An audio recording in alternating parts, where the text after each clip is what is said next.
વિદ્યાર્થી મિત્રો, ગઈકાલે ઇકોનોમિક્સના પેપરમાં તમે જે કહ્યું હતું કે સર તમે જે વિડીયો લેક્ચર બનાવ્યો એમાંથી વન સેન્ટેન્સ હતા પ્રશ્નો, તો આજે ઓસીએ માટે એટલે કે વાણિજ્ય વ્યવસ્થામાં પણ તમે વન સેન્ટેન્સના ક્વેશ્ચન જે અગત્યના હોય એનો વિડીયો બનાવીને મોકલી આપો. વિદ્યાર્થી મિત્રો, તમારી કોમેન્ટને ધ્યાનમાં રાખીને આપણે આ લેક્ચર બનાવીએ છીએ, બરાબર? તો મારા મત પ્રમાણે જે મને આઈએમપી પ્રશ્નો લાગે છે એનો આ વિડીયો લેક્ચર પર બનાવે છે. ટાઈમ વેસ્ટ નથી કરતા, આપણે ફટાફટ સ્ટાર્ટ કરીએ છીએ. ઓકે, તો વિદ્યાર્થી મિત્રો, પહેલો પ્રશ્ન છે માર્કેટિંગ મિશ્રના 4 સાધનો જેને આપણે 4P કયા નામે ઓળખાય છે? ધ્યાન રાખજો, એમસીક્યુમાં પૂછાય બેટા. એક છે પેદાશ મિશ્ર, કિંમત, વિતરણ અને અભિવૃદ્ધિ. બીબીએનું વિસ્તૃત નામ છે બેચલર ઓફ બિઝનેસ એડમિનિસ્ટ્રેશન. આઈએમનું પૂરું નામ છે ઇન્ડિયન ઇન્સ્ટિટ્યૂટ ઓફ મેનેજમેન્ટ. સીઈઓનું પૂરું નામ છે ચીફ એક્ઝિક્યુટિવ ઓફિસર અથવા મુખ્ય વહીવટી અધિકારી પણ કહી શકાય ગુજરાતીમાં. યંત્ર ગોઠવણી અને સમારકામને લગતા કાર્યો સંચાલનની કઈ સપાટીએ થાય છે? તળ સપાટીએ. સંચાલન એ શું છે? ઓછામાં ઓછા સમયે, વ્યવસ્થિત વ્યાખ્યા રાખજો બેટા, ઓછામાં ઓછા સમયે ખર્ચે, એટલે ઓછામાં ઓછા સમયને ઓછામાં ઓછા ખર્ચે ઉપલબ્ધ સાધનોનો, એટલે આપણી પાસે જે કંઈ સાધન સંપત્તિ છે એનો શ્રેષ્ઠ ઉપયોગ કરીને એકમના નિર્ધારિત નક્કી કરેલા હેતુને સિદ્ધ કરવાનું કાર્ય એટલે સંચાલન. મુખ્ય વહીવટી અધિકારી તરફથી પ્રાપ્ત થયેલા હુકમો અને સૂચનાનો અમલ કઈ સપાટી કરે છે? મુખ્ય વહીવટી અધિકારી બેટા જે સીઈઓ છે, બરાબર, જે અહીં હતું આપણી પાસે, એ ઉચ્ચ સપાટી હોય અને એની પાસેથી જે હુકમ સૂચના મળે મધ્ય સપાટીને મળે, એટલે મધ્ય સપાટી એનો જે અમલની કામગીરી છે કરાવે છે. કોની પાસે કરાવશે? તો તળ સપાટી પાસે કરાવશે. પણ કોણ કરાવે છે? મધ્ય સપાટી. મધ્ય સપાટીને બીજા કયા નામે ઓળખવામાં આવે છે? મધ્ય સપાટીમાં જે વ્યક્તિ હોય બધા અધિકારીઓ કહેવાય, એને અધિકારીઓની સપાટી કહેવામાં આવે છે. મધ્ય સપાટી સંચારમાં કોનો સમાવેશ થાય છે? મધ્ય સપાટીમાં જુદા જુદા વિભાગો, જેને આપણે ખાતા કહીએ છીએ, ખાતાવાર અધિકારીઓ એટલે કે વિભાગીય અધિકારીઓ અને વિશિષ્ટ પ્રકારનું જ્ઞાન ધરાવતી જે નિષ્ણાંત વ્યક્તિઓ છે એનો સમાવેશ થતો હોય છે, બરાબર મિત્રો. ત્યાર પછી છે એચઆરએમનું વિસ્તૃત રૂપ હ્યુમન રિસર્ચ મેનેજમેન્ટ. નિમ્ન સપાટીમાં કોનો સમાવેશ થાય? તો નિરીક્ષણ કરતા કર્મચારી, સુપ્રિન્ટેન્ડન્ટ, સુપરવાઇઝર, જોબર, ફોરમેન વગેરેનો. માર્કેટિંગના કાર્યનું પ્રથમ કાર્ય બજારીય સંશોધન છે. સંચાલનનું પ્રથમ અને અંતિમ કાર્ય જોવા જઈએ તો સંચાલનનું પ્રથમ કાર્ય આયોજન અને અંતિમ કાર્ય અંકુશ. એમસીક્યુમાં પણ પૂછાતું હોય છે, ધ્યાન રાખજો મિત્રો. એકમનું જીવન ધ્યેય નક્કી કરતી યોજના કઈ છે? વ્યૂહાત્મક યોજના. પણ એમસીક્યુમાં આવી ગયું બેટા. ઓઆરનું વિસ્તૃત અગત્યનો પ્રશ્ન છે. ઓપરેશન રિસર્ચ અથવા કાર્યાત્મક સંશોધન લખી શકાય. અંદાજપત્ર એટલે શું? તો ભવિષ્યની આવક અને જાવક દર્શાવતું અંદાજપત્ર. નીતિ એટલે આયોજનમાં નક્કી કરેલા જે હેતુ છે એટલે ધ્યેય ને પાર પાડવા માટે સંચાલકો જે નિર્ણય કે વ્યૂહરચના નક્કી કરે છે અને નીતિ કહે છે. આ એમસીક્યુમાં પણ આવી ગયો મિત્રો. આજે સવારે આપણે વિડીયો મોકલેલા છે, એમાં જોઈ લેજો. આયોજનનું મહત્વ સમજાવતા ભારત સરકારે શેની રચના કરી છે? 1950માં આયોજન પંચની રચના કરવામાં આવી છે. વ્યૂહરચના એટલે શું? આયોજનમાં નક્કી કરેલા ઉદ્દેશને સિદ્ધ કરવા માટે ઉપયોગમાં લેવાતી યુક્તિ એટલે વ્યૂહરચના. આયોજનમાં જે ઉદ્દેશો આપણે નક્કી કર્યા છે એ ઉદ્દેશને પાર પાડવા માટે જે યુક્તિ તૈયાર કરવામાં આવે છે અને વ્યૂહરચના કહે છે. કાર્યક્રમ શું છે? ધંધાકીય એકમમાં જેટલા કાર્યો કરવાના છે એ બધા જ કાર્યોની યાદી, જેને આપણે ક્રમ આપીએ છીએ, એને કાર્યક્રમ કહેવાય. ટૂંકમાં લખાય, ધંધાકીય એકમમાં કરવામાં આવતા કાર્યોની યાદી અથવા કાર્યોનો જે ક્રમ આપવાનો કાર્યક્રમ કહેવાય. સુનિયોજિત યોજના એટલે શું? તો ધંધામાં નક્કી કરેલા હેતુને સિદ્ધ કરવા માટે મધ્ય સપાટીએ ટૂંકા ગાળાની જે યોજના ઘડવામાં આવે છે અને સુનિયોજિત યોજના કહેવાય. પૂછે સુનિયોજિત યોજના કઈ સપાટી થાય છે? તો મધ્ય સપાટી. કાર્યકારી યોજના એટલે શું મિત્રો? તો ધંધાકીય એકમના વિભાગો, કાર્ય જૂથો અને વ્યક્તિઓ પાસેથી કાર્ય સંબંધિત અપેક્ષિત પરિણામ મેળવવા માટે જે યોજના ઘડવામાં આવે છે એને કાર્યકારી યોજના કહે છે, બરાબર મિત્રો. તમે શક્ય બને તો સ્ક્રીનશોટ પણ લઈ લો, જેથી કરીને તમે રીડ કરી શકો બેટા. આયોજનના આધાર બે છે, આંતરિક અને બાહ્ય. આ અંદાજપત્રના બે પ્રકાર છે. બે પ્રકાર જણાવો એવું કીધું છે. બે પ્રકાર છે એવું નથી કીધું, બે પ્રકાર જણાવો, બરાબર. તો અહીં બધા પ્રકાર આપણે જણાવ્યા છે. વિવિધ પ્રકારના અંદાજપત્ર, જેમ કે મૂડી ખર્ચ અંદાજપત્ર છે, ઉત્પાદન અંદાજપત્ર છે, ઉત્પાદન ખર્ચ અંદાજપત્ર છે, વેચાણ અંદાજપત્ર છે અને રોકડ અંદાજપત્ર. આ અંદાજપત્રના પ્રકાર છે. આમાંથી કોઈ પણ બે આપણને લખવાના કીધા હતા, આપણે યાદ રાખવા પ્રયત્ન કરવાનો. વેરી મોસ્ટ ટાઈમ પ્રશ્ન આપણે જુઓ અને આગળ વધવાનો સિદ્ધાંત એટલે શું? તો આયોજન એક સતત ચાલતી પ્રક્રિયા છે. જ્યારે આપણે તબક્કાવાર આગળ વધીએ ત્યારે જુઓ અને આગળ વધવાનો જે સિદ્ધાંત છે એ અપનાવવામાં આવે છે. બરાબર? જ્યારે આપણે તબક્કાવાર આગળ વધીએ ત્યારે જુઓ અને આગળ વધવાનો સિદ્ધાંત અપનાવે છે. વેરી મોસ્ટ ટાઈમ બેટા ધ્યાન રાખજો. આયોજન કયા કયા ક્ષેત્રોમાં? જો બેટા આયોજન સર્વવ્યાપી પ્રવૃત્તિ છે. ધંધાકીય એકમ તો આવે જ મેઇન. રાજકારણ, શિક્ષણ, ધાર્મિક, સામાજિક બાબત, રમત ગમત દરેક ક્ષેત્રમાં. આયોજનમાં કયા કારણસર અનિશ્ચિતતા ઉદ્ભવે છે? તો આયોજન એ ભવિષ્ય માટેનું છે, એટલે ધારણા અને પૂર્વાનુમાનો જે ભવિષ્ય સાથે સંબંધ ધરાવે છે, પણ અનિશ્ચિત ભવિષ્યને કારણે આયોજનમાં અનિશ્ચિતતા આવે છે. બરાબર? આયોજન ભવિષ્યનું છે પણ ભવિષ્ય કેવું છે? અનિશ્ચિત છે, એટલે એ કારણસર એમાં અનિશ્ચિતતા ઉદ્ભવે છે. આમ પણ કહી શકાય કે આયોજનમાં ધંધાકીય એકમને અસર કરતા જે બાહ્ય પરિબળો છે એમાં ફેરફાર થતા રહે છે અને એને કારણે પણ અનિશ્ચિતતા આવતી હોય છે. સત્તા સોંપણી કઈ સપાટીએથી કઈ સપાટી? સત્તાનો પ્રવાહ ઉપરથી નીચે તરફ, એટલે ઉચ્ચ સપાટીથી નિમ્ન સપાટી તરફ. સત્તા એટલે શું? અગત્યનો પ્રશ્ન છે. એમસીક્યુમાં આપ્યું હોય ને આપણે જવાબ સત્તા લખવા આવતો હોય. કાયદાની દ્રષ્ટિએ સત્તા એટલે કાયદેસર રીતે પગલાં લેવાનો અધિકાર. અને ધંધાકીય એકમમાં સંચાલનની દ્રષ્ટિએ સત્તા એટલે હુકમ આપવાનો અને એનો થાય છે કે નહીં એ જોવાનો અધિકાર. બરાબર? સત્તા સોંપણી કોને કહેવાય?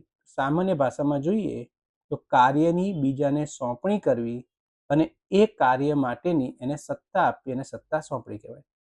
સત્તા સોંપણીના મૂળ તત્વો અગત્યનો પ્રશ્ન છે બેટા, મોટા પ્રશ્નમાં પણ આવતો છે. જવાબદારીની વહેંચણી, સત્તાની સોંપણી અને ઉત્તરદાયિત્વનું સર્જન. બરાબર? સત્તા સોંપણી પાયાના 3 પાયા છે, આપણે જોઈએ છીએ. વિકેન્દ્રીકરણ એટલે શું? તો ઉચ્ચ સપાટીથી નિમ્ન સપાટી તરફ ક્રમશઃ રીતે સત્તા સોંપણીની વ્યવસ્થિત જે પ્રયત્ન છે ને વિકેન્દ્રીકરણ. ઉચ્ચ સપાટી છે એ મધ્ય સપાટી દ્વારા તળ સપાટીએ ક્રમશઃ રીતે સત્તાની જે સોંપણી કરે છે એ વ્યવસ્થાને વિકેન્દ્રીકરણ કહે છે. અને સંપૂર્ણ સત્તા પોતાની પાસે રાખે ઉચ્ચ સપાટી, તેને કેન્દ્રીકરણ કહેવાય. બરાબર? એટલે ધ્યાન રાખજો પ્રશ્ન. ઘણીવાર આ પ્રશ્ન આપણે એમસીક્યુ પૂછ્યો છે, જવાબ આપણે વિકેન્દ્રીકરણ લખવાનો આવતો છે. કેન્દ્રીકરણ કેવા એકમો માટે ઉપયોગી છે બેટા? કઈ જગ્યાએ કેન્દ્રીકરણ અપનાવી શકાય? જે અગત્યનો પ્રશ્ન હતો બેટા, જે ધંધાકીય એકમનું કદ નાનું હોય, રહસ્યની જાળવણી ખૂબ અગત્યની હોય એવા એકમમાં કેન્દ્રીકરણ ઉપયોગી બને છે. બરાબર? તો ઘણીવાર કેન્દ્રીકરણ ક્યાં ઉપયોગી નથી અથવા વિકેન્દ્રીકરણ ક્યાં ઉપયોગી છે ક્યાં નથી એવો પ્રશ્ન પણ આવતો હતો. જોઈ લો આપણે જરા. કઈ બાબતો અંગે સત્તાની સોંપણી હોઈ શકે?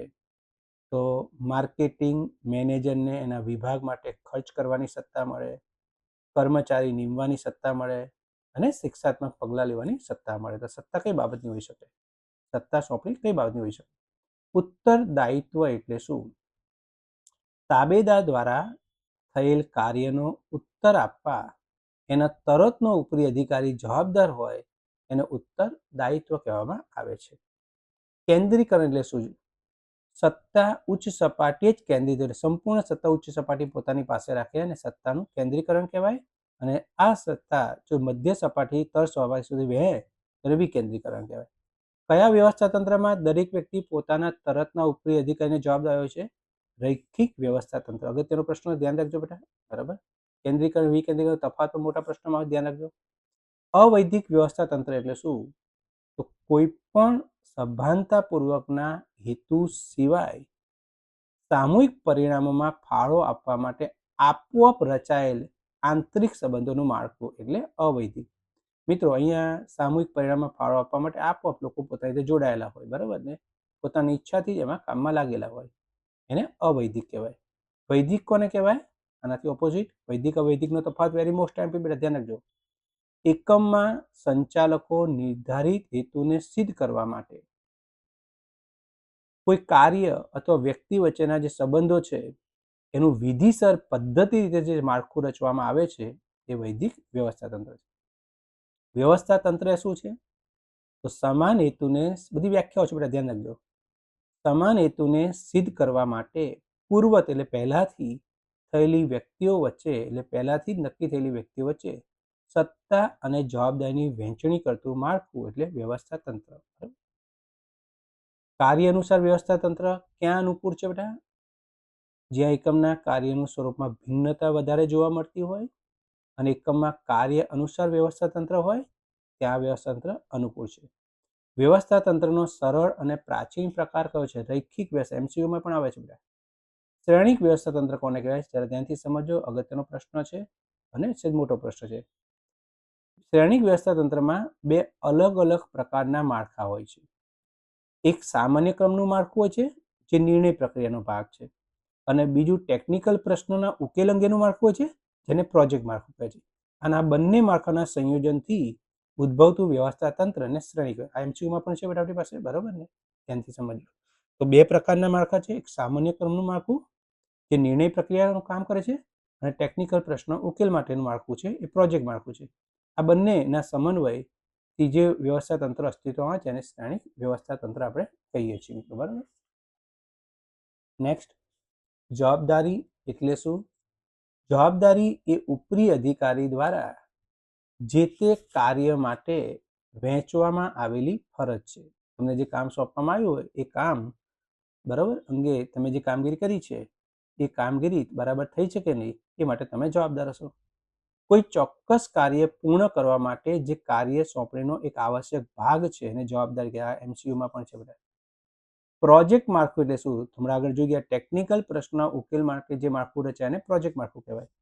ઉત્તરદાયિત્વ કઈ સપાટી પર જાય છે? તો ઉત્તરદાયિત્વ તળ સપાટીથી ઉપરની સપાટી. કઈ સપાટીથી કઈ સપાટી જાય છે? ક્યાંથી ક્યાં જાય છે? તો તળ સપાટીથી ઉચ્ચ સપાટી તરફ ઉત્તરદાયિત્વ જાય છે. વૈદિક વ્યવસ્થા તંત્રના બે પ્રકાર કયા છે? તો રૈખિક વ્યવસ્થા. અગત્યનો પ્રશ્ન MP બેટા. રૈખિક વ્યવસ્થા તંત્ર અને કાર્ય અનુસાર. વૈદિક વ્યવસ્થા તંત્રના બે પ્રકાર છે. રૈખિક વ્યવસ્થા તંત્રની મુખ્ય મર્યાદા કઈ છે? રૈખિક વ્યવસ્થા તંત્રમાં કાર્ય કરતા વિભાગને વધારે મહત્વ આપવામાં આવે છે, એની મુખ્ય મર્યાદા છે. રૈખિક વ્યવસ્થા તંત્રમાં સર્વોચ્ચ સત્તા કોની પાસે હોય છે?